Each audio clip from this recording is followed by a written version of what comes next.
संतोष भैया। नमस्कार बाबूलाल जी, कैसे हैं? हाँ नमस्कार, बढ़िया बढ़िया। बढ़िया हैं। आपको डरा हुआ होना चाहिए, आप बढ़िया कैसे हैं? क्या हुआ? आपका नाम लेकर के इस तरह से कोई गाली गलौज कर रहा तो डर का माहौल होना चाहिए। बोला किसको डर का? नहीं देखा, हमको सुने नहीं वो वीडियो जिसमें सांसद महोदय को इतनी गाली दिया जा रहा है, जिसमें हाँ, आपका ही हाँ। नाम लिया जा रहा है कि बाबूलाल ये क्यों गया? हमको बोला भैया हम बाबूलाल को तो- पूछते नहीं है। तो हमने 10 लोग को फोन किया, बगलिया के मार देंगे बाबूलाल। मतलब ये मार देंगे बाबूलाल को? हाँ, छोटुआ को, दोनों भैया को, मतलब छोटू- हर जगह कह रहा है। अच्छा, तो क्या छोटू जी ये मेरा मतलब भाई है, सुरक्षित वो नहीं मेरा है? नाम है। हैं? हम सुरक्षित है, हम तो बहुत सुरक्षित। तो क्या करें, आज से 5 साल से तो करिए रहा है कि जहाँ तो कर लिया है। क्या कर रहा है ये है। लेकिन आप ये भाषा जो है, जो विधायक वाला भाषा क्यों सीख गए? ये तो आपके सभ्यता, चूंकि आप मोदी जी के हनुमान नहीं, हैं। हम गुस्सा में इसलिए है कि गुस्सा हम में लोग आप भी कभी हैं। भी गाली नहीं देते जी। हैं। हम लोग कभी गाली नहीं देते हैं। कभी हमारे मुंह से कभी भद्र निकला नहीं है। वो लोग माय बहन करवा रहा है, कर रहा है, तो करने दीजिए साले को। ये कहाँ, ये पर्वता में आखिर ये पाठशाला है या ये लोग कहीं बाहर जाके सीख के आते हैं? ये जो गाली गलौज की परिभाषा है, हम तो उसको गाली देना इसलिए कि हमें तो फौज में ट्रेनिंग मिला है, लेकिन ये जो है पर्वता में जिस तरह से माहौल, एक गाली जो है ना, मुंह से कॉमन निकलता है, ठीक ना, जो कि वो उस कल्चर का गाली है। लेकिन ये जात को लेकर के गाली, ये तो बहुत अनर्थ है ना जी। तो अनर्थ है। कोई जाति लेके, जाति सूचक शब्द लेके कोई गाली देता, अनर्थ वाली बात है। लेकिन मुकाबला क्यों नहीं करते? लोगों का आप पर भी आरोप लग रहा है कि आप वहां रहते हैं, खुद पटना चले जाते हैं, वहां की जनता जो विश्वास करती है उससे मुकाबला करने की जरूरत है वहां रह करके, वो क्यों नहीं करते वहाँ? जी पहले भैया कहाँ है? हम तो अपने घर पर ही रहते हैं भैया। हमको भी तो खतरा है। कल भी, आज हम कोर्ट जाने वाले थे तो आज जो है उसके गुंडे लोगों ने काफी धमकी दिया है कि बम से उड़ाने की धमकी दिया, और तब इसलिए आज कोर्ट का प्रोग्राम हमने कैंसिल कर दिया। बोला कोर्ट ही उड़ा देंगे, कोर्ट जाएगा संतोष राय तो इसलिए हम हैं। इसलिए हमको लगा कि नहीं, बाबूलाल जी का हालचाल लेने की, बाबूलाल जी की भैया जी जी हम कह रहे थे जी। कल तो आप यहाँ थे? हाँ बिल्कुल था मैं। कल थे, हम देखे वीडियो में। हाँ कल मैं यहाँ था। परसों कुछ ऐसा समीकरण नहीं बन पाया कि मुख्य रूप से सांसद महोदय वहाँ आए, रावण के गर्भगृह में आए, और इसका खुशी है हमें, लेकिन हम नहीं मिल पाए। तो इसकी शुभकामना देने के लिए मैं भागलपुर गया था। और फिर भी आपने, मुझे लगा कि जिस गुस्से से वहाँ उन्होंने बोला, आपने जिन लोगों ने देखा उस वीडियो को देखिए, मुझे लगता है कि देश में कोई इतना शालीन व्यक्ति नहीं होगा जिसकी माँ बहन की गाली दी गई हो, जिसके बेटे पिता को गाली दिया गया हो, जिसके जात को गाली दिया गया हो। उसके बाद भी आपने उस इंटरव्यू को देखा है जिसमें आपके सांसद महोदय ने जिस भाषा से बात किया है? अरे हम तो साथ ही थे ना सांसद जी के। तो मैं नहीं, तो ये साथ बात कंटिन्यू कल की हूँ। बात, वो तो तब की बात है, आप साथ में थे। अगर उन्होंने उन्होंने सिर्फ सिखाने का प्रयास किया कि भाई कोई आदमी आज के युग में शस्त्र उठाने की बात करता है, वो भी एक विधायक होकर के, और तो ये बुर्बकी है। एक दिन तो शस्त्र तो बुर्बकी है। बुर्बक मतलब क्या लगता है? डॉक्टर बुर्बक हो सकता है? वो बोलता है कि मैं बहुत पढ़ा लिखा हूँ, डॉक्टर तो बुर्बक कैसे हुआ? देखिए भैया, डॉक्टर वो तो है नहीं जी। वो तो डॉक्टर रहता है। हाँ। तो भैया एक चीज बताइए, जो घोड़दौड़ कार्यक्रम हुआ था, हाँ। और घोड़दौड़ में एक भी ऐसे वर्ड नहीं बोले गए थे जिससे कि उनको गुस्सा आना चाहिए। नहीं तो वहाँ पर आपने NDA उनकी चाची को आप ले आए। चाची लगती है, दादी लगती हैं शायद, वो जिला परिषद महोदया जो उनकी दादी लगती हैं, तो आप उनकी दादी को लेके आ गए? नहीं तो वहाँ पे उनकी दादी नहीं थी, जिला परिषद के प्रोफेसर शैलेश बाबू थे। हाँ, शैलेश बाबू के दादाजी हैं, उसके दादाजी लगते हैं। उनकी दादी है जिनके लिए सब प्रयोग का घोड़ी कर रहा था। और मेरी माँ जी, पूर्व मुखिया रीना देवी, उस मंच पे शैलेश बाबू थे। वो घोड़ी घोड़ा किसको कह रहा है? घोड़ी जो कह रहा है वो किसको? शैलेश बाबू की पत्नी को कह रहा है कि आपके माताजी को कह रहा है? वो किसी को कह सकता है। अश्लीलता का मतलब किसी को भी कह सकता है उसमें कोई। ये मेरी माँ थी ना, पूर्व मुखिया रही है रीना देवी जी। मेरी माँ थी, जो कि एक सांसद, नया युवा सांसद है, एक पुत्रवत के समान है, इसलिए सम्मान। माँ चूंकि पूर्व मुखिया रही थी।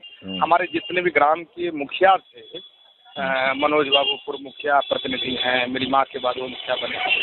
और जो जो जितने भी जनप्रतिनिधि अच्छा, हैं। अभी बताइए, अभी जो बयान दे रहा है, जो अनाप शनाप वो जो बकवास कर रहा है कि 10 करोड़ में टिकट खरीद के लाए हैं सांसद महोदय, तो आपके विधायक जी को कितने में टिकट मिला था? उनको टिकट क्यों दे, क्या योग्यता थी उनकी टिकट देने की, ये बताइए। देखिए ये कहानी रचते हैं। कहानी रचते क्यों? जब चुनाव से पहले इन्होंने डाला था ना कि आईडी की लोजपा का टिकट पर हम चुनाव लड़ेंगे। माननीय देश के प्रधानमंत्री मोदी जी पर भी इनका इतना कटाक्ष था 2019 के चुनाव में। ऐसा कोई सगा नहीं जिसको इन्होंने डसा नहीं है। ठगना अलग किया, डस लिया है, डसने का प्रयास किया है। इतिहास गवाह है। रेणु सिंह जी ने उनको टिकट, उस समय टिकट के लिए सुनते हैं, रेणु जी का योगदान था, रेणु कुशवाहा जी का। उपचुनाव हुआ, रेणु कुशवाहा जी को अपना कार्यालय खोलने नहीं दिया गया। उसके बाद केसर साहब का चुनाव था 2014 में, एनडीए का केसर साहब का चुनाव था और दिनेश बाबू चुनाव लड़ रहे थे जदयू से। तो दिनेश बाबू का एकदम हुमच के विरोध किया। और उसके बाद फिर 19 में केसर साहब का चुनाव था एनडीए से, उसने डर के विरोध किया। उसका तो स्वभाव है। इसको आप लोग नशा मुक्ति केंद्र में क्यों नहीं भेजते हैं? जो अब शराबबंदी है नहीं, उसको तो करना चाहिए। सरकार के अंग बन के ये प्रशासन, सरकार का झूठा चोला पहनते हैं ये कि हम जदयू में हैं कि क्या करेंगे। इनका एक और आदत है, ये क्या करते हैं ना, जैसे हमारे प्रदेश अध्यक्ष, माननीय प्रदेश अध्यक्ष दिलीप जायसवाल जी आए तो उनके बगल में बैठकर फोटो खिंचा के दिखाना चाहते हैं भाजपा के कार्यकर्ताओं को, देखो तुम औकात में रहो, तुम्हारा प्रदेश अध्यक्ष ही हमारे जेब में है। इस तरह की भाषा का प्रयोग किए। गाली तो इनके ऐसा गाली देते हैं, इसका कोई जवाब नहीं। कल एक्चुअल में आरएन सिंह हमको बोल रहा था कि हम क्या करें, ये बहुत ज्यादा दारू पी लेता है जिसके वजह से इतनी समस्या हो रखा है और मैं कुछ बोल नहीं पाता हूँ क्योंकि कहता है जहर खा लूंगा। जाए ना। नहीं, आरएन सिंह, आप आरएन सिंह को जानते हैं? आरएन सिंह का कहना है कि माननीय आरएन सिंह को नहीं, माननीय लायक तो योग व्यक्ति नहीं है। तो हमें जो बता रहा था, क्योंकि हमारे क्षेत्र के माननीय थे, लेकिन मेरे पैरों में गिरा हुआ भी कहता है कि मुझे माफ कर दीजिए। कह रहा है कि ये कहता है कि मैं जहर खा लूंगा। जी, संतोष जी, अगर इनके जांच कर लिए जाए, ब्लड जांच कर लिए जाए, इनके पिताजी माननीय आरएन सिंह जी के भी ब्लड में अल्कोहल पाए जाएंगे। वो बोल रहे हैं मैं छोड़ दिया हूँ, लेकिन ये मान नहीं रहा है, अत्यधिक मात्रा में शराब पी लेता है। नहीं, वो दोनों बाप बेटा जितने हैं उनके ब्लड को जांच कर लेना तो पता चल जाएगा ये अल्कोहलिक हैं।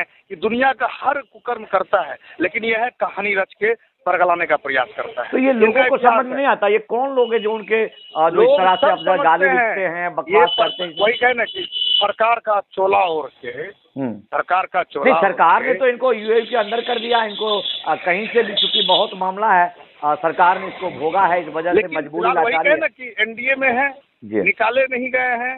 ये एनडीए के सब जगह बैठ के फोटो खिंचा के डालते हैं।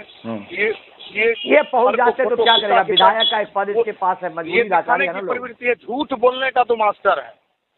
अच्छा, ये मीडिया वाले जो सही क्यों इस तरह से इसको जो भाव दे रहे हैं, जो डिजिटल वाले, वो कितने पैसे का कमाल है जिसको बुला के इसके बकवास को चाहते हैं। और जो है ये क्या माजरा है? नेताजी लोग ये समझिए, ये अपने को यूएसपी में लाने के लिए, और मीडिया वाले पता नहीं पोर्टल मीडिया वाले में झूठा प्रोपेगेंडा करने का नियति। तो उतना मीडिया से मेरा संबंध ज़्यादा नहीं रहा है।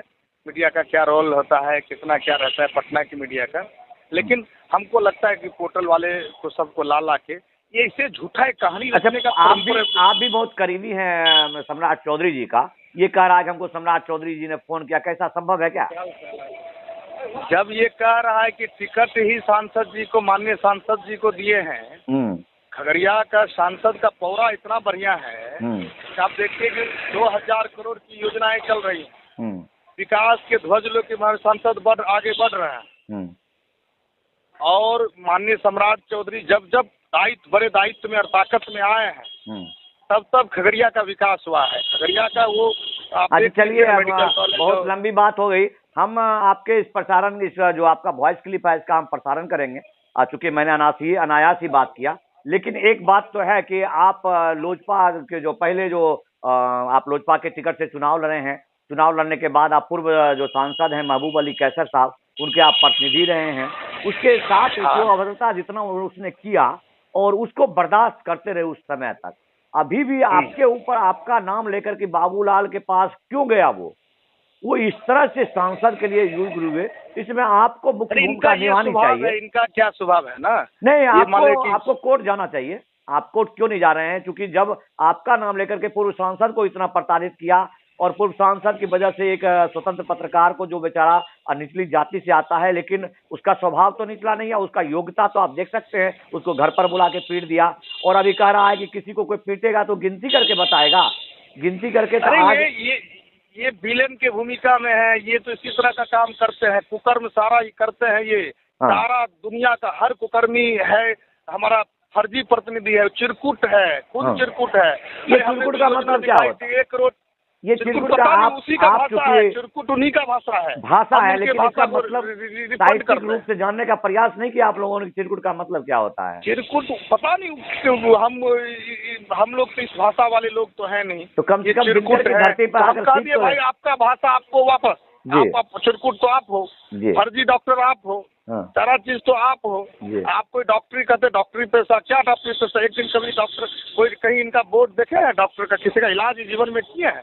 ये तो फर्जी लोग हैं, फर्जी प्रतिनिधि, चिरकुट का पेइंग स्टाफ। देखिएगा, हमने तो दिखाया था, सूचना अधिकार से निकाला था 1 करोड़। आपको जो गाली दिया जा रहा है, जो ये मिथिलेश वाला जो गाली है, उस गाली के ऊपर तो एक्शन लेना चाहिए था आपको।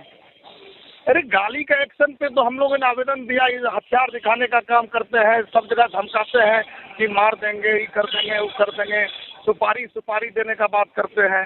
अरे हम तो कहे कि हम 3 साल से तो हम लगे हैं, तुमको जो करना है करो, हम तो खुलेआम घूमते हैं। हम तो खुलेआम, ना मेरे पास गार्ड है नहीं भैया, खुलेआम घूमते हैं, क्योंकि जब तक वो राक्षस जेल नहीं जाता तब तक आप लोग को सुरक्षित, खासकर छोटू जी को सुरक्षा देना चाहिए उनको। अब वैसे सांसद महोदय यदि हैं तो मुझे नहीं लगता है कि अभी कुछ कर पाएगा। देखिए, मेरे भाई का भी नाम छोटू है जी, और उन जो वायरल है उनका भी छोटू, सबको धमकाते रहता है, धमका रहा है, पूरा पागल हो गया है। और पागल है ही, वो तो पागल है ही, वो एकदम निश्चित रूप से। और पता नहीं, एक जो उनके खिलाफ में खड़ा होगा सीओ के माध्यम से, फल्लमा के माध्यम से, सबको फंसाने का काम।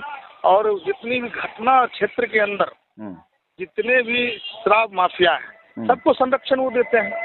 तो हम क्या करें? हमें तो कह रहा है कि आपको राजनीतिक समझ नहीं आता क्या? इसे राजनीतिक कहते हैं क्या? कि किसी आदमी को मरवा देना, किसी आदमी हमसे माफी मांग रहा है, कैसे माफ किया जाए इसको? बोला तैयार है उनका यही बोलेंगे, अच्छा बोल के कहेंगे कि गोर लगते। कई बार तो शैलेश जी है, उनको गोर लगे हैं, माफी मांग के गोर लगे हैं, और उसका विरोध फिर करते हैं तुरंत में। उनके चुनाव में 20 के चुनाव में शैलेश बाबू अगर नहीं रहते तो चुनाव जीतते क्या? वही शैलेश बाबू गोर हाथ पकड़ के अपने होते, गोर हाथ पकड़ के चुनाव में खड़ा हुए हैं। वो अब पता कि वही अमर यादव पर 302 का मुकदमा झूठा करवाए हैं, और अमर यादव अगर क्रिमिनल था तो आपके देखिए नामांकन में अमर यादव है कि नहीं है, आगे में सीना थान का अमर यादव था कि नहीं था। अच्छा, मुखिया बंदे जो मुखिया है वहाँ के, हाँ, ये सिसवा के देखिए, तो उनके नामांकन में उल्टा 20 के नामांकन में देखिए माला ओढ़े हुए अमर जी हैं कि नहीं है, आप देखिए ना उनका। अच्छा, ये राजनीतिक, मतलब ये राजनीतिक है कि जब आपको जरूरत है तब आप उसको साथ। अरे माननीय सांसद जी को ही जब राजेश वर्मा जी को ही टिकट वो दिलाए हैं, आप समझ सकते हैं ना, तो फिर इनके दिलाए, आखिर इसके पीछे है कौन? इसके पीछे कौन आदमी है? क्या एनडीए जब रोज MLC का चुनाव हुआ, उसमें आपके गिरिराज दास सब लोग इसके समर्थन के, जब भाई देखिए कांग्रेस का बड़े राज, वो कहीं नहीं, वो खाली गिरिराज दा हो या कहीं हो जाके फोटो खिंचा लेता है और पब्लिक को दिखाता है। कोई इनके समर्थन में नहीं था, फोटो खिंचा के पब्लिक को दिखाने, गुमराह करने का प्रयास करता है, ये इनका USP है। तो इस पे 420 का केस दर्ज कीजिए आप लोग। एनडीए वाले तो हैं ही, तो फोटो का केस दर्ज। देखिए, बड़े हम लोग तो छोटे कार्यकर्ता हैं भारतीय जनता पार्टी के जी, और ऊपर का हमारे यहाँ अध्यक्षा प्रणाली चलती है, और अध्यक्षा प्रणाली के सिस्टम में हम लोग बंधे हैं। लोगों का कहना है इससे विकास बाधित हो रहा है। एक ऐसे लोग जो वास्तव में खुद चिरकुट है और दूसरे को हर जगह, क्योंकि अगर आज राजेश वर्मा जी से विवाद होता तो हम लोग मान लेते, क्योंकि ये तो इसका पिछले सांसद महोदय के साथ यही व्यवहार करता था। नहीं, सबों के साथ, हम इतिहास भर रेणु सिंह जी के साथ, दिनेश बाबू के साथ, केसर साहब के साथ, तो आप उन्नीस के केसर चुनाव साहब तो क्यों नहीं बोल रहे हैं? मोदी- आपके तो करीबी हैं, केसर साहब को बोलिए क्यों? नहीं, तो हम लोग नीतिगत केसर साहब वो हम लोग के एनडीए को छोड़ किए हैं। जब एनडीए में थे तो केसर साहब बोलते ही थे। अब मान लीजिए कि नीतिगत हम लोग नीति के नहीं, साथ ये वो हैं। व्यक्तिगत एनडीए का मामला नहीं है, मामला बोलना लोकतंत्र चाहिए। का है। हमारे पूर्व सांसद को बोलना चाहिए, इनका क्या है, उनका अपना विचार है। लेकिन ये जब नरेंद्र मोदी जी के देश के प्रधान, मेरे पास स्क्रीन शॉट है, मैं आपको भेज सकता हूँ कि देश के प्रधान नरेंद्र मोदी के पर जब ये प्रश्न उठाते हैं, पूरा उनका विरोध लिखते हैं 19 के चुनाव में। मेरे पास वीडियो है जो जो अश्लीलता के साथ बकवास किया है नीतीश कुमार जी के साथ, उनके शराबबंदी पर बोला, सब वीडियो है। ठीक है, नहीं, वो कहे कि जब देश के प्रधानमंत्री जी के साथ ये उल्टा पुल्टा बोल के अपनी यूएसपी कमाना चाहते हैं, इनके आईडी से निकला था। इनका तो ये फर्जी चिरकुट प्रतिनिधि है, फर्जीवाड़ा, फर्जी। तो चलिए, बहुत बहुत धन्यवाद आपका। लेकिन थोड़ा सुरक्षा बरतिए। हम कहेंगे कि जब तक ये रास्ता जेल नहीं जाता। वैसे सुने हैं कि प्रधानमंत्री मोदी जी ने संज्ञान लिया है, क्योंकि एक सांसद को इस तरह गाली दे रहे हैं मेमन जो पार्लियामेंट। ये जो है ना जी, इसका क्या कहना, ये सब तो बहरूपिया है, डरपोक लोग है। निश्चित इतना डरपोक है, मत पूछे, उल्टा बोलेगा, पीछे पैर लटक जाएगा। हाँ, पैर में पीछे पाँव पकड़ने लगता है, सामने में कुछ बोल देता है। चलिए, बहुत बहुत धन्यवाद आपका। लेकिन इसी जिगर के साथ आपको कायम रखना चाहिए, क्योंकि लोग आप पर बहुत आरोप लगा रहे हैं। इसी के साथ जय हिंद, वंदे मातरम।